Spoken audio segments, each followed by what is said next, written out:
Hello friends, உங்கள் எல்லாரையும் rainbow கிச்சனுக்கு வரவேற்கிறேன். இன்றைக்கி மதுரையோடைய ஸ்பெஷலான ஒரு மட்டன் சுக்கா ரெசிபி வரமிளகா மட்டும் சேர்த்து ரொம்ப டேஸ்டியாக எப்படி செய்யலான்னு இந்த வீடியோவில் பார்க்கலாம் வாங்க. இப்போது இந்த மட்டன் ரெசிபி செய்கிறதுக்கு ஒரு 2லேருந்து 3 டீஸ்பூன் அளவுக்கு நல்லெண்ணெய் சேர்த்துக்கோங்க. நல்லெண்ணெய் தான் இதுக்கு நல்லாயிருக்கும். எண்ணெய் ஹீட்டான பிறகு அதில் ஒரு சின்ன டீஸ்பூனில் 1 டீஸ்பூன் சோம்பு, 1 டீஸ்பூன் சீரகம் சேர்த்துக்கோங்க. கூடவே உங்கள் காரத்துக்கு ஏற்ப வரமிளகாய் சேர்த்துக்கோங்க. நான் இன்றைக்கி ஒரு 3/4 கிலோ அளவு சிக்கனுக்கு ஒரு 7லேருந்து 8 வரமிளகாய் இந்த மாதிரி அதில் உள்ளே இருக்கிற விதையெல்லாம் எடுத்துட்டு அந்த மிளகாயை 2 உடச்சி விதையை எடுத்துகிட்டு அதில் சேர்த்துக்கிறேன். இப்போ இந்த மிளகாயுடைய அந்த வாசனையும் காரமும் அந்த எண்ணெயில் நல்லா இறங்கணும். அதுக்கப்புறமா ஒரு 4 பல்லு பூண்டு சேர்த்துக்கோங்க.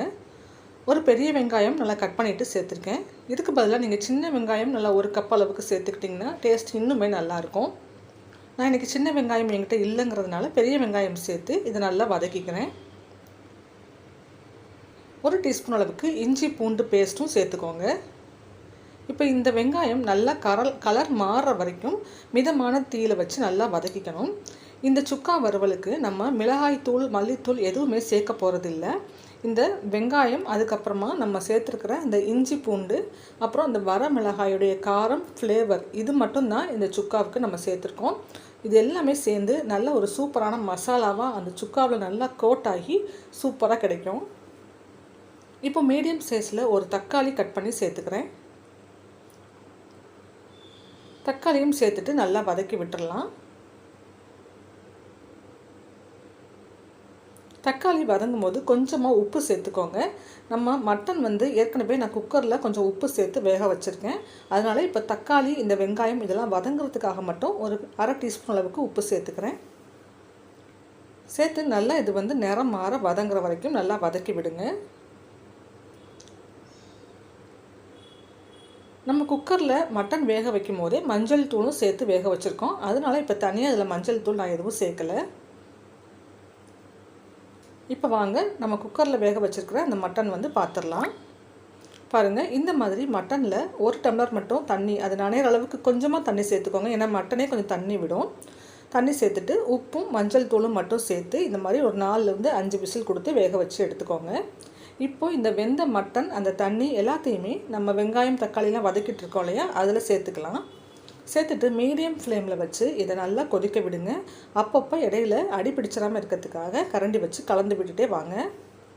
இப்போ பார்க்கும்போது உங்களுக்கு அந்த வெங்காயம், தக்காளி, பூண்டு, அந்த வரமிளகாய் எல்லாம் தனித்தனியாக இருக்கிற மாதிரி மட்டனில் எதுவுமே கோட் ஆகாத மாதிரி இருக்கும். மீடியம் ஃப்ளேமில் வச்சு இதை நல்லா வதக்கி விட்டு இந்த தண்ணியெல்லாம் வற்றி நல்லா சுண்டி வரும்போது மட்டன் சுக்காவில் அந்த வெங்காயம், அந்த மிளகாயெல்லாம் நல்லா கரைஞ்சி ஒரு சூப்பரான கோட்டிங் கொடுக்கும். நல்லா காரசாரமாக சாப்பிட்றவங்களுக்கு இந்த ரெசிபி ரொம்பவே பிடிக்குங்க. இப்போ பாருங்கள், இந்த மாதிரி மீடியம் ஃப்ளேமில் வச்சு இடையில மட்டும் நல்லா கலந்து விட்டுட்டே வாங்க. இதுக்கு வேறு எந்த ஒரு மிளகாத்தூள், மல்லித்தூள் அந்த மாதிரி மசாலா ஐட்டம்ஸ்லாம் எதுவுமே சேர்க்க தேவையில்லை. கரம் மசாலா ஐட்டம்ஸும் தேவை கிடையாது. அந்த வரமிளகாயிலே செய்கிறது தான் இதோடைய ஸ்பெஷலான ஒரு இதுவே. இப்போ பாருங்கள், நல்லா திக்காகி வந்துருச்சு. உங்களுக்கு பார்த்தாலே தெரியும். அந்த வெங்காயம் தக்காளிலாம் இருக்கிற இடமே தெரியாமல் நல்லா கரைஞ்சி அதுவே உங்களுக்கு நல்ல ஒரு மசாலா மாதிரி நல்லா கோட்டாகி வரும். இப்போ பார்த்தீங்கன்னா நல்லா எந்த அளவுக்கு திக்காகி இருக்குது அப்படின்னு சொல்லிட்டு இதே மாதிரி இந்த ஸ்டேஜ்லேயே நீங்கள் எடுத்துக்கிட்டிங்கன்னா சாதத்துலலாம் போட்டு பிசைஞ்சு சாப்பிட்றதுக்கு நல்லாயிருக்கும். இன்னும் ட்ரையாக வேணும்னா, கொஞ்சம் சுக்கா மாதிரி வேணும் அப்படின்னா இன்னும் ஒரு 2-3 நிமிஷத்துக்கு இதே மீடியம் ஃப்ளேமில் வச்சு நல்லா ட்ரை ஆக்கி கூட எடுத்துக்கலாம். எல்லா விதமான ரைஸ் ஐட்டம்ஸோடையும் ரொம்பவே சூப்பராக இருக்கும். இந்த ரெசிபி இதே மாதிரி ஒரு தடவை நீங்கள் ட்ரை பண்ணி பாருங்கள். இந்த டேஸ்டியான மட்டன் சுக்கா வறுவல் உங்களுக்கு பிடிச்சிருந்ததுன்னா இந்த வீடியோவை லைக் பண்ணிவிடுங்க. உங்கள் ஃப்ரெண்ட்ஸ் அண்ட் ஃபேமிலி மெம்பர்ஸ் கூட இந்த வீடியோவை ஷேர் பண்ணிக்கோங்க. நம்ம சேனலையும் சப்ஸ்கிரைப் பண்ணி வச்சுக்கோங்க. தேங்க்ஸ் ஃபார் வாட்சிங்.